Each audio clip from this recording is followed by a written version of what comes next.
आशा है आप सब स्वस्थ होंगे, मस्त होंगे और अपनी परीक्षा की तैयारी में व्यस्त होंगे। चलिए इसी व्यस्तता को और आगे बढ़ाते हुए अगर आप UP police, TGT, UP PCS, SSC, rail, CTET, UP TET या अन्य किसी भी प्रतियोगी परीक्षा की तैयारी कर रहे हैं, तो इस वीडियो को अंत तक ज़रूर देखें। इस वीडियो में 50 महत्वपूर्ण प्रश्न हैं जो करंट अफेयर्स, सामान्य ज्ञान, विज्ञान, भूगोल, अर्थव्यवस्था, संविधान, इतिहास और पर्यावरण से लिए गए हैं। वीडियो के अंत में बताइए कि आपका स्कोर 50 में से कितना रहा। चलिए भाग 1 इतिहास और भारतीय राष्ट्रीय आंदोलन। प्रश्न 1 देखते हैं दोस्तों।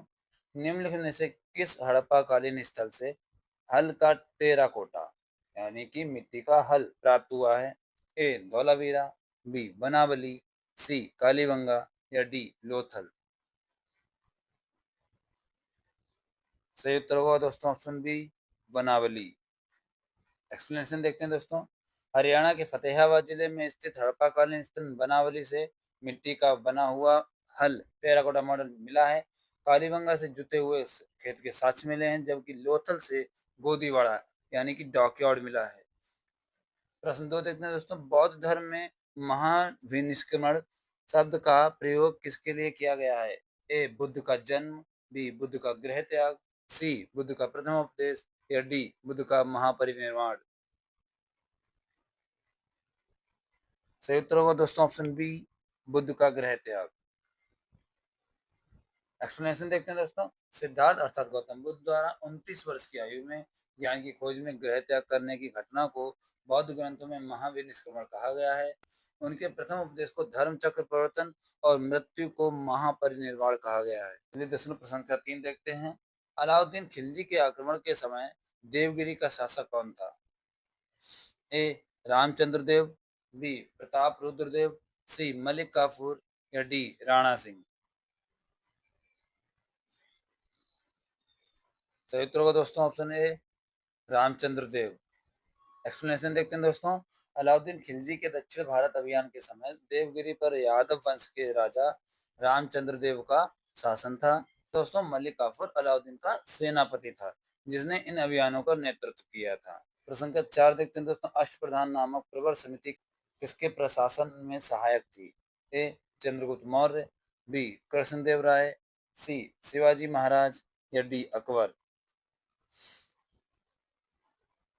सही उत्तर होगा ऑप्शन सी शिवाजी महाराज। छत्रपति शिवाजी महाराज के प्रशासन को सुचारू रूप से चलाने के लिए 8 मंत्रियों की एक परिषद थी जिसे अष्टप्रधान कहा जाता था। इसमें पेशवा, प्रधानमंत्री, इसमें पेशवा जिसको प्रधानमंत्री कहते थे का पद सबसे महत्वपूर्ण होता था। विजयनगर के राजा कृष्णदेव राय के दरबार में अष्ट दिग्गज 8 तेलुगु कवि रहते थे। तो ध्यान रहे दोस्तों, जब अष्टप्रधान की बात की जाए तो शिवाजी महाराज का नाम याद रखना है आपको दोस्तों, और जब अष्ट दिग्गज की बात कही जाए तो विजयनगर के राजा कृष्णदेव का नाम याद रहे। प्रश्न संख्या 5 देखते हैं। 1857 के विद्रोह के दौरान लखनऊ में विद्रोह का नेतृत्व किसने किया था? ए बेगम हजरत महल, बी खान बहादुर खान, सी कुंवर सिंह या डी मौलवी अहमद शाह। तो सही उत्तर होगा ऑप्शन ए बेगम हजरत महल। लखनऊ अर्थात अवध में 1857 की क्रांति का नेतृत्व बेगम हजरत महल ने किया था। उन्होंने अपने अल्पवयस्क पुत्र बिरजिस कादिर को नवाब घोषित कर विद्रोह का संचालन किया। खान बहादुर खान ने बरेली में और कुंवर सिंह ने बिहार में नेतृत्व किया था। प्रश्न संख्या 6। वर्ष 1916 में संपन्न लखनऊ समझौते की मुख्य विशेषता क्या थी? ए मुस्लिम लीग और कांग्रेस का एक साथ आना, बी नरम दल और गरम दल का पुनर्निर्मिलन, सी ए और बी दोनों या डी सविनय अवज्ञा आंदोलन की शुरुआत। सही उत्तर होगा दोस्तों ऑप्शन सी ए और बी दोनों। 1916 के कांग्रेस के लखनऊ अधिवेशन अध्यक्ष अंबिका चरण मजूमदार थे।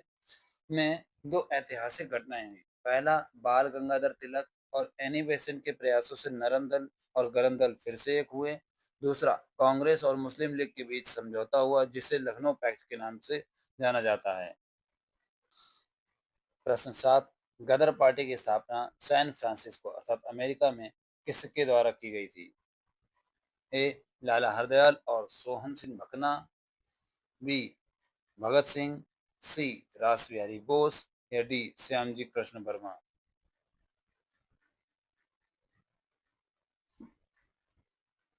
सही उत्तर होगा दोस्तों ऑप्शन ए लाला हरदयाल और सोहन सिंह भकना।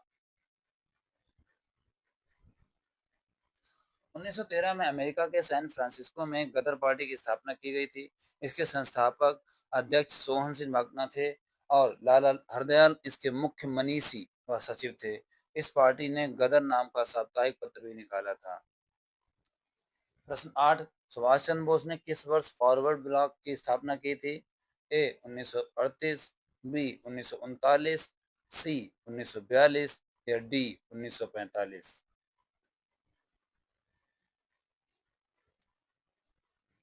सही उत्तर होगा दोस्तों ऑप्शन बी 1939। त्रिपुरी संकट के बाद महात्मा गांधी ने मतभेदों के कारण सुभाष चंद्र बोस ने कांग्रेस के अध्यक्ष पद से इस्तीफा दे दिया था और मई 1939 में कांग्रेस के भीतर ही एक नए वामपंथी गुट फॉरवर्ड ब्लॉक की स्थापना की थी। दोस्तों अब भाग 2 भारतीय संविधान एवं राज्य व्यवस्था से संबंधित प्रश्नों को देखेंगे। प्रश्न संख्या 9 देखते हैं दोस्तों। भारतीय संविधान की प्रस्तावना में समाजवादी और धर्मनिरपेक्ष शब्द किस संविधान संशोधन द्वारा जोड़े गए? ए 24वां संविधान संशोधन, बी 42वां संविधान संशोधन, सी 44वां संविधान संशोधन या डी 86वां संविधान संशोधन। सही उत्तर होगा दोस्तों ऑप्शन बी 42वां संविधान संशोधन। व्याख्या देखते हैं दोस्तों। 42वें संविधान संशोधन अधिनियम 1976 द्वारा प्रस्तावना में 3 नए शब्द जोड़े गए थे। समाजवादी अर्थात सोशलिस्ट, धर्मनिरपेक्ष सेक्युलर और अखंडता इंटीग्रिटी। ध्यान रहे दोस्तों, इस संशोधन को लघु संविधान के नाम से भी जाना जाता है। प्रश्न संख्या 10 देखते हैं दोस्तों। भारतीय संविधान का कौन सा अनुच्छेद प्राण और दैहिक स्वतंत्रता के संरक्षण से संबंधित है? ए अनुच्छेद 19, बी अनुच्छेद 20, सी अनुच्छेद 21 या डी अनुच्छेद 22।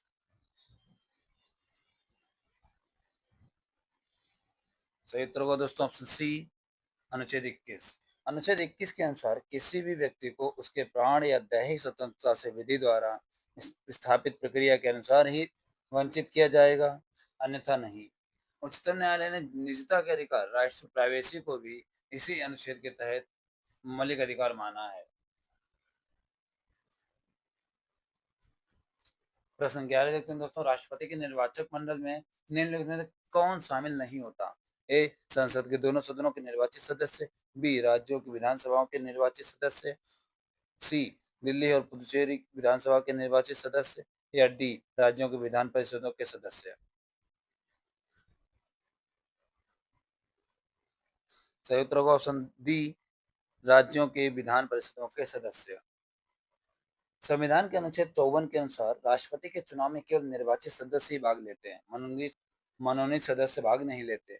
इसमें लोकसभा, राज्यसभा और राज्यों की विधान सभाओं के निर्वाचित सदस्य शामिल होते हैं, लेकिन विधान परिषदों के सदस्यों को उसमें मतदान का अधिकार नहीं होता। क्या भारत देखते हैं दोस्तों। भारत के नियंत्रक एवं महालेखा परीक्षक, जिसको सीएजी के नाम से हम लोग जानते हैं, की नियुक्ति कौन करता है और उनका कार्यकाल कितना होता है? ए प्रधानमंत्री 5 वर्ष, बी राष्ट्रपति 6 वर्ष या 65 वर्ष की आयु तक, सी वित्त मंत्री 5 वर्ष या 62 वर्ष की आयु तक या डी संसद 6 वर्ष।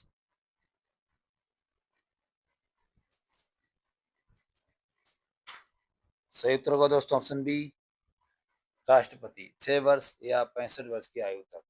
अनुच्छेद 148 के तहत राष्ट्रपति सीएजी की नियुक्ति करता है। इनका कार्यकाल 6 वर्ष या 65 वर्ष की आयु जो भी पहले हो जाए तक होता है।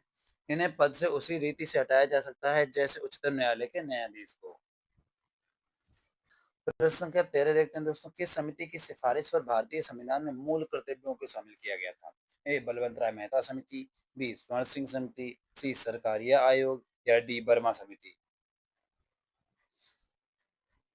हमारे साथ साथ प्रश्नों के उत्तर आप भी दोस्तों देते हुए चलें, जिससे और जब हम प्रश्नों का एक्सप्लेनेशन करते हैं तब आप अपने उत्तर की जांच किया करें कि हमने उत्तर सही दिए थे या नहीं, और इस प्रकार से आपकी तैयारी और मजबूत होती है।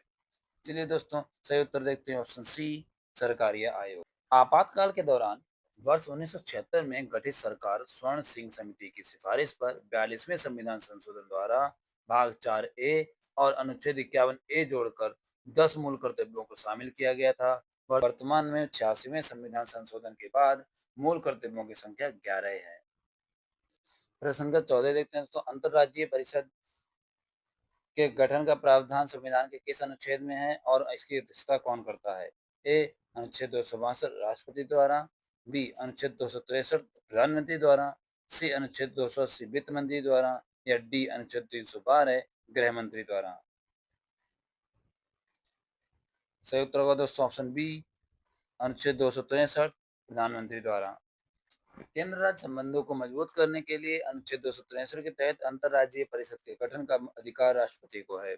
सरकारी आयोग की सिफारिश पर 1990 में पहली बार इसका गठन हुआ। इसके अध्यक्ष देश के प्रधानमंत्री होते हैं। प्रश्न संख्या 15 देखते हैं, निम्नलिखित में से कौन सा विषय समवर्ती सूची के अंतर्गत आता है? ए पुलिस, बी रक्षा, सी शिक्षा या डी कृषि।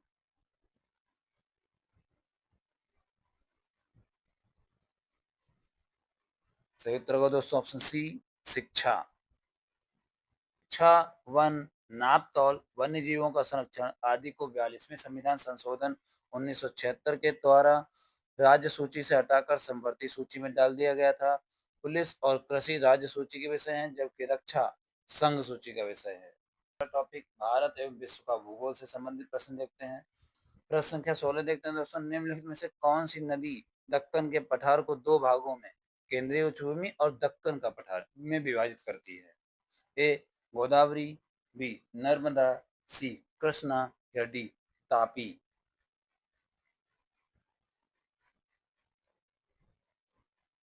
सही उत्तर होगा दोस्तों ऑप्शन बी नर्मदा। नर्मदा नदी विंध्याचल और सतपुड़ा पर्वत श्रेणियों के बीच भ्रंश घाटी से होकर बहती है और यह प्रायद्वीपीय भारत के पठारी भाग को मालवा के पठार, केंद्रीय उच्चभूमि और दक्कन के पठार में विभाजित करती है। प्रश्न 17 देखते हैं दोस्तों, भारत में सर्वाधिक वर्षा प्राप्त करने वाला स्थान मासिन राम किस पहाड़ी पर स्थित है? ए गारो पहाड़ियाँ, बी खासी पहाड़ियाँ, सी जयंतिया पहाड़ियाँ या डी मिजो पहाड़ियाँ। आशा है आपने उत्तर चुन लिया होगा। तो सही उत्तर होगा ऑप्शन बी खासी पहाड़ियाँ। मेघालय में स्थित मौसिन राम विश्व का सबसे अधिक वर्षा वाला स्थान है। यह मेघालय की खासी पहाड़ियों के दक्षिण मुखी ढालों पर स्थित है, जहां पहाड़ियों की कीपाकार आकृति के कारण मानसूनी हवाएं फंसकर भारी वर्षा कराती हैं। प्रश्न संख्या 18 देखते हैं दोस्तों, जोग जलप्रपात जिसे महात्मा गांधी जलप्रपात भी कहा जाता है, किस नदी पर और किस राज्य में स्थित है?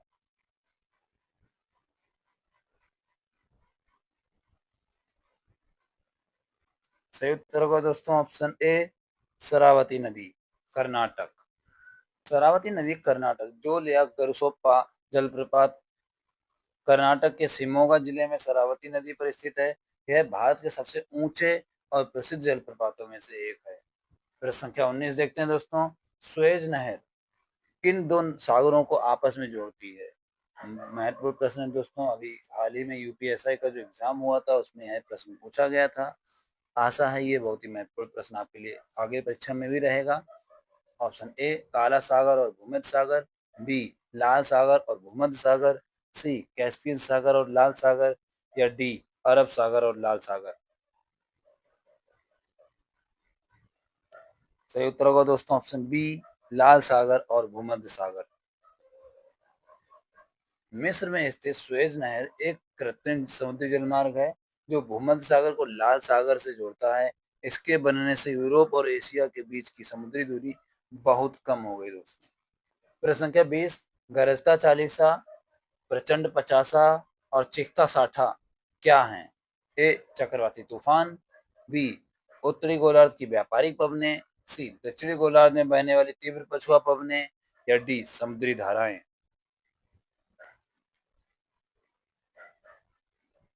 तो सही उत्तर होगा दोस्तों ऑप्शन सी दक्षिणी गोलार्ध में विशाल महासागरीय विस्तार के कारण स्थल मंडल की कमी की वजह से पछुआ पवनें अत्यधिक तीव्र गति से चलती हैं। इसलिए इन्हें 40 डिग्री, 50 डिग्री और 60 डिग्री दक्षिणी अक्षांशों पर क्रमशः गरजता चालीसा, प्रचंड पचासा और चिकता साठा कहा जाता है।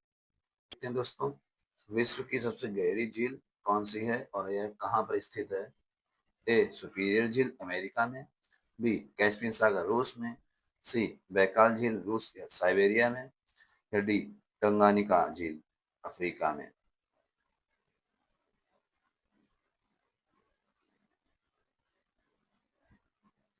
सही उत्तर होगा दोस्तों बैकाल झील। बैकाल झील विश्व की सबसे गहरी झील है जिसकी गहराई लगभग 1642 मीटर है। यह मीठे पानी की झील है और रूस के साइबेरिया क्षेत्र में स्थित है। कैस्पियन सागर विश्व की सबसे बड़ी खारे पानी की झील है। भाग 4 अर्थव्यवस्था से संबंधित प्रश्न देखते हैं दोस्तों। प्रश्न संख्या 22 सतत विकास लक्ष्य सस्टेनेबल डेवलपमेंट गोल्स जिसको एसडीजीज बोलते हैं को किस वर्ष तक प्राप्त करने का वैश्विक लक्ष्य रखा गया है? ए 2025, बी 2030, सी 2035 या डी 2040।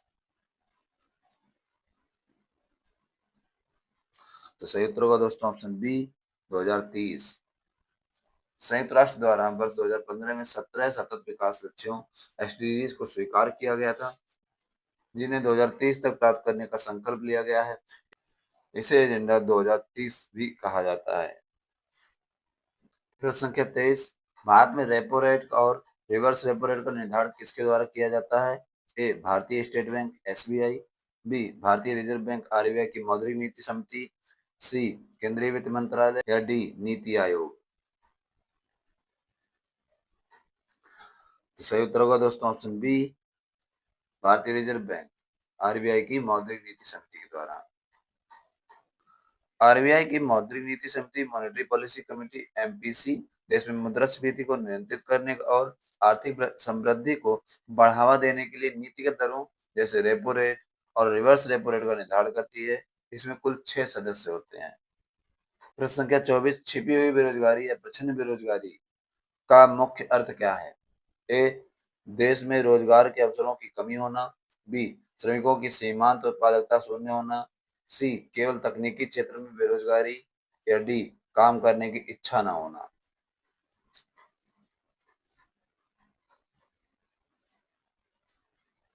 सही उत्तर होगा दोस्तों ऑप्शन बी श्रमिकों की सीमांत उत्पादकता शून्य होना। प्रच्छन्न बेरोजगारी वह स्थिति है जब किसी कार्य में आवश्यकता से अधिक लोग लगे रहते हैं। यदि उनमें से कुछ लोगों को हटा भी दिया जाए तो उत्पादन पर कोई फर्क नहीं पड़ता है। अर्थात अतिरिक्त श्रमिकों की सीमांत उत्पादकता क्या होती है? शून्य होती है। यह भारत के कृषि क्षेत्र की एक प्रमुख विशेषता है। प्रश्न संख्या 25 देखते हैं भारत में वस्तु एवं सेवा कर जीएसटी किस तारीख से और किस संविधान संशोधन द्वारा लागू किया गया था?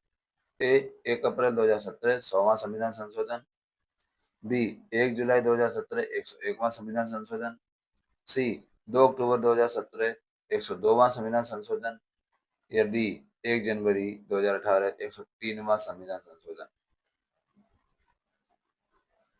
तो उत्तर आपने चुन लिया होगा दोस्तों। ऑप्शन देखते हैं। उत्तर से उत्तर होगा दोस्तों ऑप्शन बी 1 जुलाई 2017 101वां संविधान संशोधन। 1 जुलाई 2017 101वां संविधान संशोधन से तात्पर्य यह है कि भारत में अप्रत्यक्ष कर प्रणाली में सुधार के लिए 101वें संविधान संशोधन अधिनियम के माध्यम से 1 जुलाई 2017 से जीएसटी लागू किया गया था। यह एक गंतव्य आधारित व्यापक उपभोग कर है। भाग 5 पर्यावरण और पारिस्थितिकी संबंधित प्रश्न देखते हैं दोस्तों। प्रश्न संख्या 26 पारिस्थितिकी तंत्र शब्द का प्रयोग सबसे पहले किसके द्वारा किया गया था?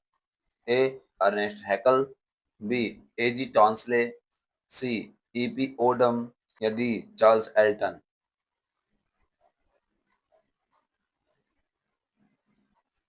सही उत्तर होगा दोस्तों ऑप्शन बी एजी टॉन्सले। 1935 में एजी टॉन्सले ने सबसे पहले इकोसिस्टम्स पारिस्थितिकी तंत्र शब्द का प्रयोग किया था जबकि इकोलॉजी पारिस्थितिकी शब्द का प्रयोग सबसे पहले 1866 में अर्नेस्ट हैकल ने किया था। प्रश्न संख्या 27 जीव मंडल आरक्षित क्षेत्र नोकरेक भारत के किस राज्य में स्थित है? ए असम, बी मेघालय, सी अरुणाचल प्रदेश या डी सिक्किम।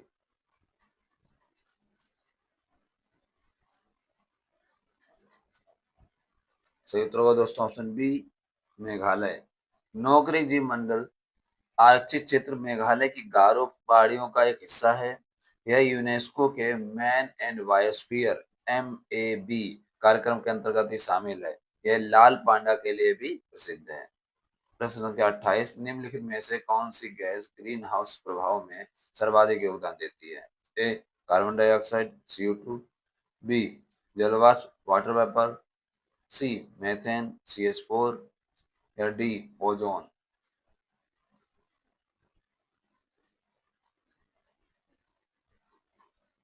सही उत्तर होगा दोस्तों ऑप्शन बी जलवाष्प। भी मानव जनित गैसों में कार्बन डाइऑक्साइड सबसे प्रमुख ग्रीन हाउस गैस है, लेकिन वायुमंडल में प्राकृतिक रूप से मौजूदा जलवाष्प जो है ग्रीन हाउस प्रभाव में सबसे बड़ा लगभग 36 से 70% योगदान देता है। कार्बन डाइऑक्साइड का स्थान इसके बाद आता है, अर्थात वो दूसरे नंबर पे आएगा। प्रश्न 29, ओजोन परत की मोटाई मापने के लिए किस इकाई का प्रयोग किया जाता है? ए डेसिबल, बी डॉप्सन यूनिट, सी पास्कल या डी प्रकाश वर्ष। सही उत्तर होगा दोस्तों ऑप्शन बी डॉप्सन यूनिट। समताप मंडल, जिसको स्ट्रेटोस्फीयर भी बोलते हैं, में पाई जाने वाली ओजोन परत की मोटाई को डॉप्सन यूनिट में मापा जाता है। मानक तापमान और दाब पर 100 DU डॉप्सन यूनिट।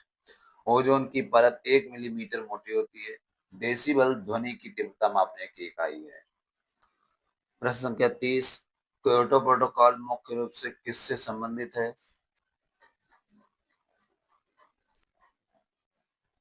प्रश्न संख्या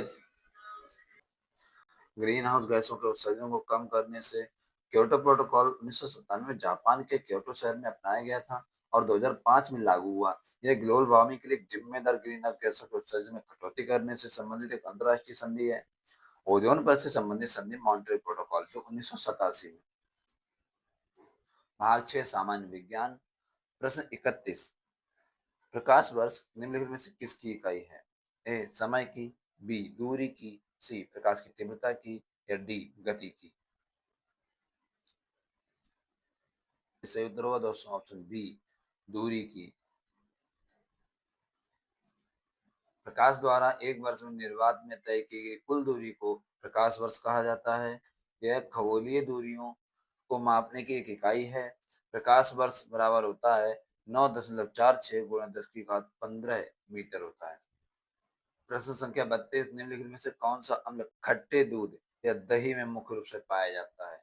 महत्वपूर्ण प्रश्न रहेगा दोस्तों एग्जाम के लिए आपके। ए एस्टिक एसिड, बी साइट्रिक अम्ल, सी लैक्टिक अम्ल या डी टार्ट्रिक अम्ल। सही उत्तर होगा दोस्तों ऑप्शन सी लैक्टिक अम्ल। दूध के खट्टा होने या दही जमने की प्रक्रिया में लैक्टोबैसिलस बैक्टीरिया दूध के लैक्टोज को लैक्टिक अम्ल में बदल देते हैं। सिरके में एस्टिक अम्ल, नींबू संतरे में साइट्रिक अम्ल और इमली में टार्ट्रिक अम्ल होता है। संख्या 33, मानव शरीर की सबसे बड़ी ग्रंथि कौन सी है? ए अग्न्याशय, बी यकृत, सी थायराइड या डी पीयूष ग्रंथि। सही उत्तर होगा दोस्तों ऑप्शन बी यकृत। मानव शरीर की सबसे बड़ी बाह्य स्राव ग्रंथि और सबसे बड़ा आंतरिक अंग है। इसका वजन लगभग 1.5 किलोग्राम होता है और यह पित्त का निर्माण करता है।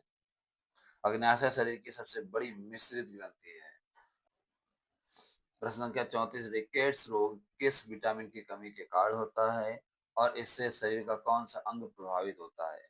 ए विटामिन ए आंखें, बी विटामिन सी मसूड़े, सी विटामिन डी हड्डियां या डी विटामिन बी तंत्रिका तंत्र। तो ऑप्शन सी विटामिन डी हड्डियां। विटामिन डी की कमी से बच्चों में रिकेट्स यानी सूखा रोग नामक बीमारी होती है, जिससे उनकी हड्डियां कमजोर और मुड़ जाती हैं। वयस्कों में इसकी कमी से ऑस्ट्रियोमलेशिया होता है। सूर्य का प्रकाश इसका मुख्य प्राकृतिक स्रोत है। संख्या 35 देखते हैं दोस्तों, ध्वनि की चाल किस माध्यम में सबसे अधिक होती है? ए निर्वात में, बी गैस में, सी द्रव में या डी ठोस में। सही उत्तर होगा दोस्तों ऑप्शन डी ठोस में। ध्वनि एक अनुदैर्ध्य यांत्रिक तरंग है जिसे चलने के लिए माध्यम की आवश्यकता होती है। माध्यम का घनत्व और प्रत्यास्थता जितनी अधिक होगी, ध्वनि की चाल उतनी ही तेज होगी। इसलिए ध्वनि की चाल ठोस जैसे स्टील हो गया में सबसे अधिक फिर द्रव में और गैस में सबसे कम होती है। निर्वात में ध्वनि की चाल नहीं चल सकती। भाग 7 उत्तर प्रदेश विशेष। प्रश्न संख्या 36, उत्तर प्रदेश का कौन सा जिला एक जिला एक उत्पाद योजना के तहत पीतल के बर्तनों और हस्तशिल्प के लिए प्रसिद्ध है? ए अलीगढ़, बी मुरादाबाद, सी भदोही या डी कन्नौज। तो जब भी दोस्तों बी होगा दोस्तों ऑप्शन मुरादाबाद। मुरादाबाद को भारत की पीतल नगरी कहा जाता है। ओडीओपी योजना के तहत यह पीतल उद्योग के लिए चुना गया है। अलीगढ़ तालों के लिए, भदोही कालीन के लिए और कन्नौज इत्र अर्थात परफ्यूम के लिए प्रसिद्ध है। प्रश्न संख्या 37, जनगणना 2011 के अनुसार उत्तर प्रदेश का सर्वाधिक जनसंख्या घनत्व वाला जिला कौन सा है? ए गाजियाबाद, बी गौतम बुद्ध नगर, सी इलाहाबाद या डी प्रयागराज।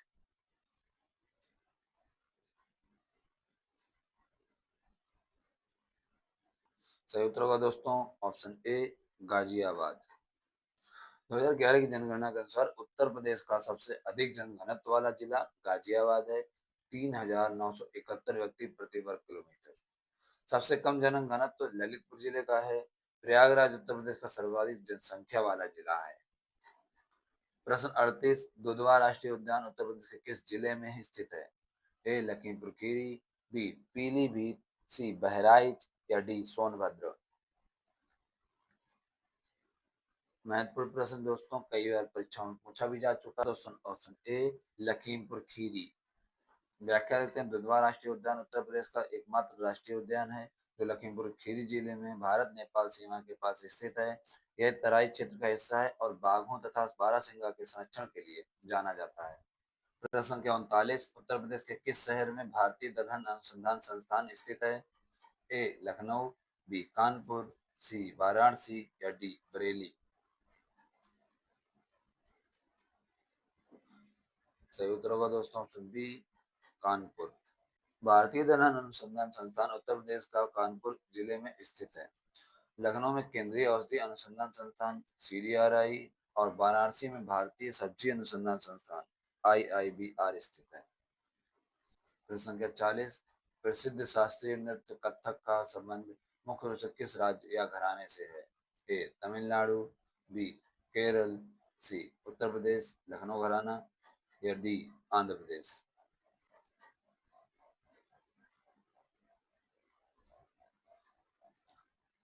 सही उत्तर होगा दोस्तों ऑप्शन सी उत्तर प्रदेश लखनऊ घराना। उत्तर प्रदेश लखनऊ घराना कथक उत्तर भारत विशेषकर उत्तर प्रदेश का मुख्य शास्त्रीय नृत्य है। नवाब वाजिद अली शाह के काल में लखनऊ घराने में इसका अत्यधिक विकास हुआ। पंडित बिरजू महाराज इस नृत्य शैली के सबसे प्रसिद्ध प्रतिपादक थे। प्रश्न संख्या 41 देखते हैं दोस्तों, उत्तर प्रदेश का कौन सा जिला तीन ओर से मध्य प्रदेश राज्य से घिरा हुआ है? ए सोनभद्र, बी झांसी, सी ललितपुर या डी मिर्जापुर। सही उत्तर होगा दोस्तों ऑप्शन सी ललितपुर। ललितपुर जिला उत्तर प्रदेश के बुंदेलखंड क्षेत्र में स्थित है और यह भौगोलिक रूप से तीन तरफ से मध्य प्रदेश राज्य की सीमा से घिरा हुआ है। यह जिला यूरेनियम और तांबा के सीमित भंडारों के लिए भी जाना जाता है। प्रश्न संख्या 42 देखते हैं दोस्तों, उत्तर प्रदेश में शारदा नहर प्रणाली किस नदी से निकलती है और इसकी क्या विशेषता है? ए गंगा नदी, यह सबसे पुरानी नहर है। बी शारदा नदी बनबसा, यह उत्तर प्रदेश की सबसे बड़ी नहर प्रणाली है। सी यमुना नदी, यह सबसे छोटी नहर है या डी घाघरा नदी, यह केवल पीने का पानी देती है।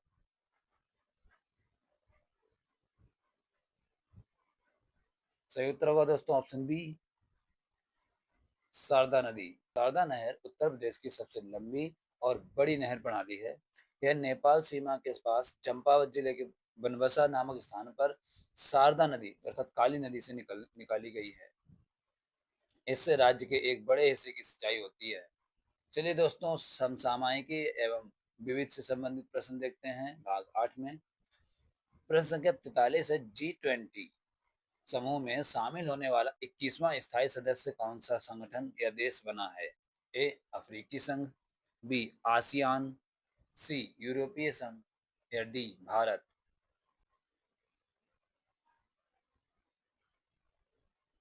सही उत्तर होगा दोस्तों ऑप्शन ए अफ्रीकी संघ। नई दिल्ली में आयोजित 18वें G20 शिखर सम्मेलन 2023 के दौरान भारत की अध्यक्षता में अफ्रीकी संघ, जिसमें 55 देश शामिल हैं, को इस समूह का नया स्थायी सदस्य बनाया गया है। अब इसे व्यापक रूप से G20 मन भी कहा जा रहा है। संख्या 44 दोस्तों, इसरो द्वारा लॉन्च किए गए आदित्य L1 मिशन का मुख्य उद्देश्य क्या है? ए, चंद्रमा के दक्षिणी ध्रुव का अध्ययन, बी, मंगल ग्रह के वायुमंडल की जांच, सी, सूर्य का अध्ययन करने वाला पहला भारतीय अंतरिक्ष मिशन, या डी, शुक्र ग्रह पर लैंडर भेजना। सही उत्तर होगा दोस्तों ऑप्शन सी, सूर्य का अध्ययन करने वाला पहला भारतीय अंतरिक्ष मिशन। आदित्य L1 भारत का पहला सौर मिशन है, जिसे इसरो द्वारा PSLV C57 रॉकेट से लॉन्च किया गया था। इसे पृथ्वी से लगभग 15 लाख किलोमीटर दूर सूर्य पृथ्वी प्रणाली के लैग्रेंजियन बिंदु L1 के चारों ओर एक प्रभामंडल कक्षा हेलो ऑर्बिट में स्थापित किया गया है। रॉकेट का नाम दोस्तों ध्यान रखना है PSLV C57। प्रश्न संख्या 45 देखते हैं दोस्तों, केंद्रीय बजट में घोषित PM प्रणाम योजना का संबंध किससे है? ए, वृद्धों को पेंशन सहायता से, बी, कृषि में रासायनिक उर्वरकों के उपयोग को कम करने और वैकल्पिक उर्वरकों को बढ़ावा देने से, सी, डिजिटल साक्षरता अभियान से, या डी, गंगा नदी की सफाई से। सही उत्तर होगा दोस्तों ऑप्शन बी, कृषि में रासायनिक उर्वरकों के उपयोग को कम करने और वैकल्पिक उर्वरकों को बढ़ावा देने से।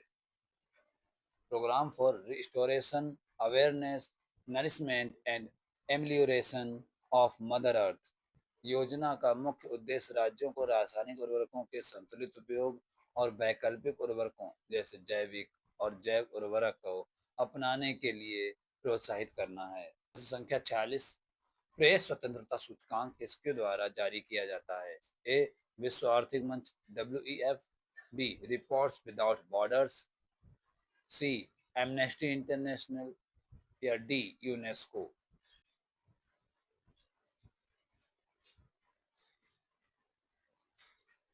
सही उत्तर होगा दोस्तों रिपोर्टर्स विदाउट बॉर्डर्स।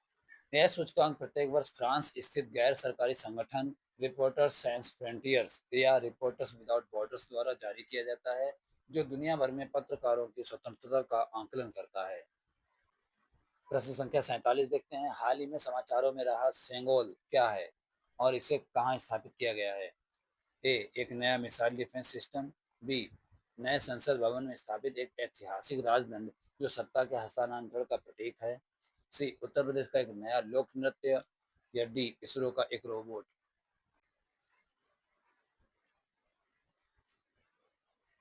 सही उत्तर होगा दोस्तों ऑप्शन बी, नए संसद भवन में स्थापित एक ऐतिहासिक राजदंड जो सत्ता के हस्तांतरण का प्रतीक है। सेंगोल एक सोने की परत चढ़ा चांदी का राजदंड है, जो चोल साम्राज्य की परंपरा से प्रेरित है। अगस्त 1947 में अंग्रेजों द्वारा भारत को सत्ता सौंपने के प्रतीक के रूप में इसे जवाहरलाल नेहरू को दिया गया था।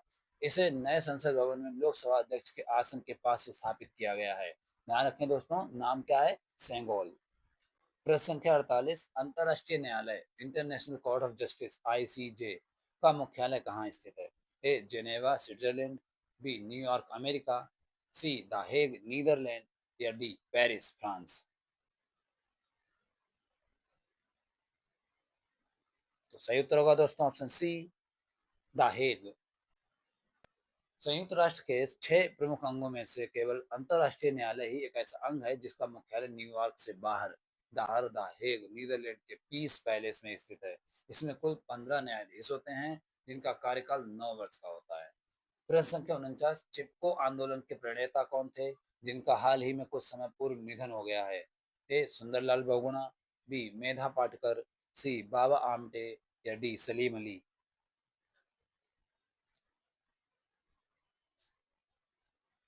सही उत्तर होगा दोस्तों ऑप्शन ए, सुंदरलाल बहुगुणा। सुंदरलाल बहुगुणा उत्तराखंड तत्कालीन उत्तर प्रदेश में 1970 के दशक में शुरू हुए पर्यावरण संरक्षण आंदोलन चिपको आंदोलन के प्रमुख नेता थे। उन्होंने वनों की कटाई के खिलाफ लोगों को पेड़ों से चिपक कर उनकी रक्षा करने की प्रेरणा दी थी।